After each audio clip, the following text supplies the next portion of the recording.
All right, we're gonna keep the show going, and I'm gonna bring our next comic up to the stage.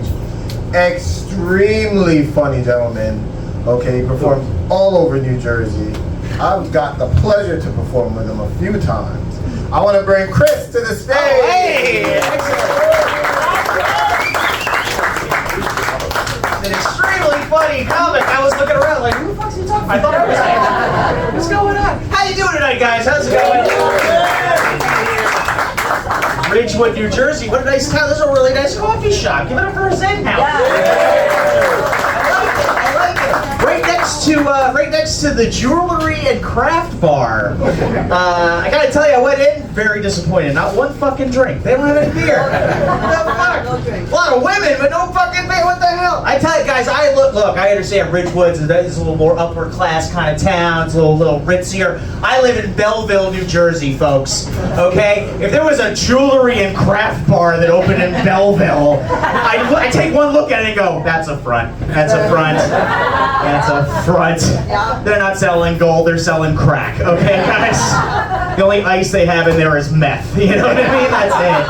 That's fucking it, guys. I bleed in Belleville, New Jersey. I've shed blood there. Mostly from scraping my knee. Oh, God. Tell you a little bit about myself. Guys, like the host said, my name is Chris Park. Which, as you could probably tell from my name and appearance, I am Korean.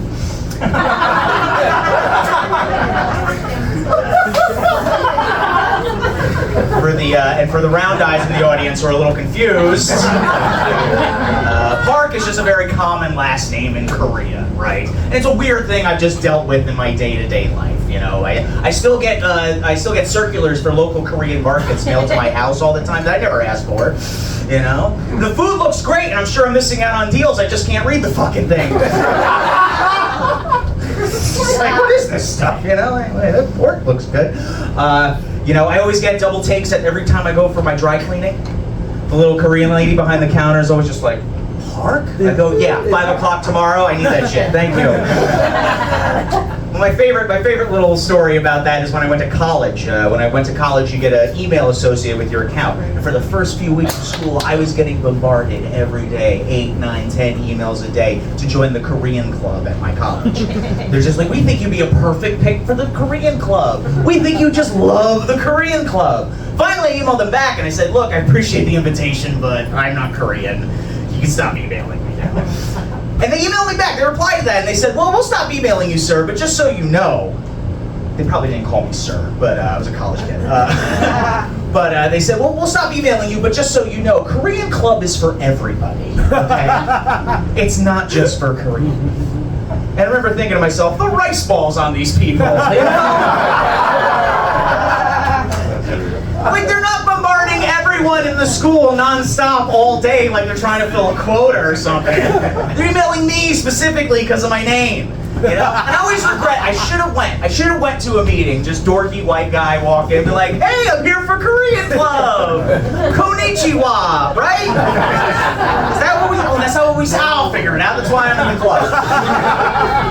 Guys, I have decided though, I am going to embrace my Korean heritage. That's why I've decided to open up a nail salon.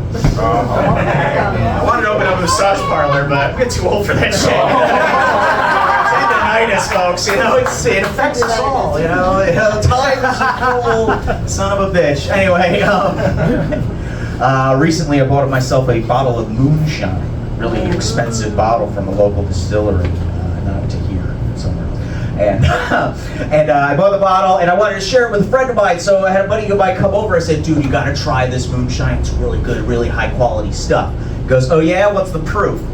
I said, well, the proof is I got so drunk on it one night, me and my cousin ended up banging in an outhouse, so... And he looked at me and goes, that's all the proof I need, cheers! We ended up finishing that whole bottle that night.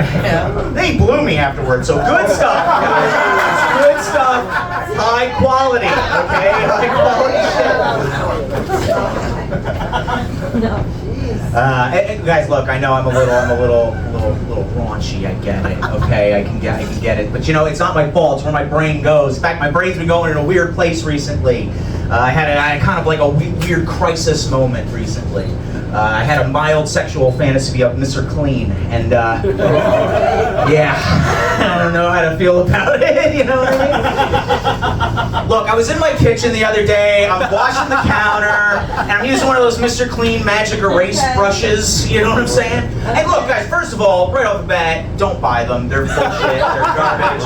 They don't scrub anything, they just move it all around, it doesn't do anything. But I'm scrubbing the counter, I'm looking at the package that it came in, right? You guys know Mr. Clean, right? You know Mr. Clean. I kind of look like his disappointing son. My whole life, it was never clean enough.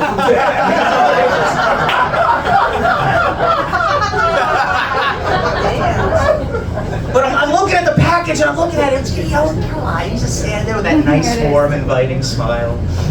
You know, those deep, deep, milky blue eyes. Oh, I see. He's got that earring, so you know he's a bad boy. And as I'm scrubbing it, just at the moment, I'm like staring at the picture, just at the moment when I started to imagine him coming up behind me, like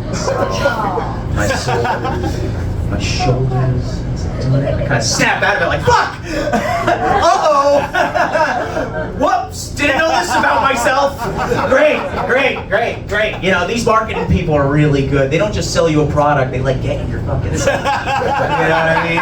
And come on, I can't be the only one who's been tricked by it. I can't be the only person who's had a fantasy about Mr. Clean just getting fucked dirty by Mr. Clean. Well, maybe fuck clean would be a better way to put it. You know, there's got to be housewives and husbands all over the country, just on all fours, scrubbing the floor, singing that jingle to themselves. Mr. Clean, come and fuck me in my So guys, I got to admit, okay, I have to admit, I don't want Mr. Clean to fuck me, okay, but I do want him to hold me because he looks safe. You know, his arms are really good.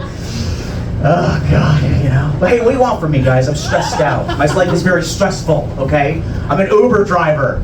Fucking that job sucks, you know? Little advice for anybody taking an Uber ride. We don't want to talk to you. We don't. We just want the 5 stars and maybe a tip. And if I get you there fast, get me a fucking tip, right? And most of my job is really boring, but I did have an actual, I actually had a really interesting story happen to me one time. I was in downtown Newark, New Jersey, right? I pick up, fuck yeah, dude, fuck yeah. Fuck yeah, I live right outside of Newark, New Jersey, folks. I like the distance, but it's a nice town. No, but I was downtown Newark, New Jersey, and I was picking up an Indian family, man, wife, and 3 little kids. And I'm taking them to Carteret, right? About a 20-minute drive. And we're driving. All of a sudden, everybody's like really rambunctious and really excited, like something just big just happened. The guy's on the phone talking in his language, blah, blah, blah, blah. And he hands the phone to his wife, and he looks at me, he goes, "Hey, I'm really sorry. We're really excited right now. I just got sworn in as a U.S. citizen." I had just picked him up at a swearing-in ceremony, right? And I was like, "Oh, dude, congratulations, welcome to the United States." I didn't really care, but I needed a tip. I wanted the tip, guys, okay? Anyway, we're getting really close to his house. All of a sudden, the guy just goes, "Yeah, we've been living in Carteret for a few years now, and a lot of Indian people in Carteret." I was like, "Oh, I didn't know that." And he goes, "Yeah, too many if you ask me." And his wife immediately starts chiming in. She's like, "I told you that years ago. My mother told me don't move to Carteret. There's nothing but Indian people." And the kids, one by one, it was like a little musical number. They just started going, "Too many Indians, too many Indians, too many Indians." Like Rodgers and Hammerstein just wrote like a racist ass musical, you know what I mean? And I kind of like look at the guy and I think to myself, I go, "Man, you must have passed that citizenship test with flying colors, dude. Holy shit. Was that the winning answer to the game show you just played? All right, sir, for your U.S. citizenship, what are there too many of in your town?" Indians? Correct! Hooray! Streamers and balloons fall from the ceiling. It's like, "That is correct, sir. There are too many Indians in your town." It's a trick question. Any racial minority would have been accepted. Welcome to the United States. All right, guys, I'll leave you with this. I'm single. I can't believe it either. And I try, guys. I really do try. I put myself out there. I try to be like cool and fun and whatever. Nothing works, you know? But I did, you know, sometimes it's not even my fault, okay? Sometimes the universe just throws me curveballs, folks. Like I was at a bar the other night. I was talking to this beautiful young woman. We're hitting it off. She's really cute. You know, we're getting along. Suddenly she just looks at me and goes, "Hey, I think I know you from somewhere."